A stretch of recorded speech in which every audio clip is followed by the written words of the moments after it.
A plea for help after an overnight shooting happened at his bar. Cash for appliances is a big hit. Better act quickly if you want to take advantage. And Joe the Plumber back on the campaign trail. This is 13ABC Action News. Good evening, everyone. Thanks for joining us. I'm Lee Conklin. Diana's off tonight. Well, it was not the typical crowd. That's the word tonight from the owner of a bar near the scene of a double shooting. It happened early this morning around 2:30 outside the Blueprint Sports Bar and Lounge. That's in the 1900 block of Monroe Street. 13ABC's Tony Geftis is live there tonight. And Tony, how does the bar owner plan to change the image there? Lee, he's asking for more police patrols and some help from the city. You can see by the size of this sinkhole why he might be feeling neglected. We're just trying to run a business. And, you know, if something negative happens, we get a lot of attention.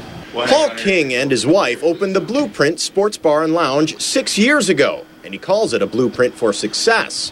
We've kind of made it through, one of the toughest economies, since the Great Depression. It's been really tough. We have a few employees. We have a lot of young employees. We've been able to keep everybody on working, and we've been able to do this really without that much help from the city. Now King is asking for help. We talked with him tonight before the Blueprint opened. Last night he said there was a rap concert in Toledo. Afterward, the crowd gathered here. It really wasn't really our typical crowd. A small fight broke out in the back. Security took it outside. It was there on the 1900 block of Monroe. 2 people ended up shot. Well, once they get outside, it's hard for us, as a business to control that.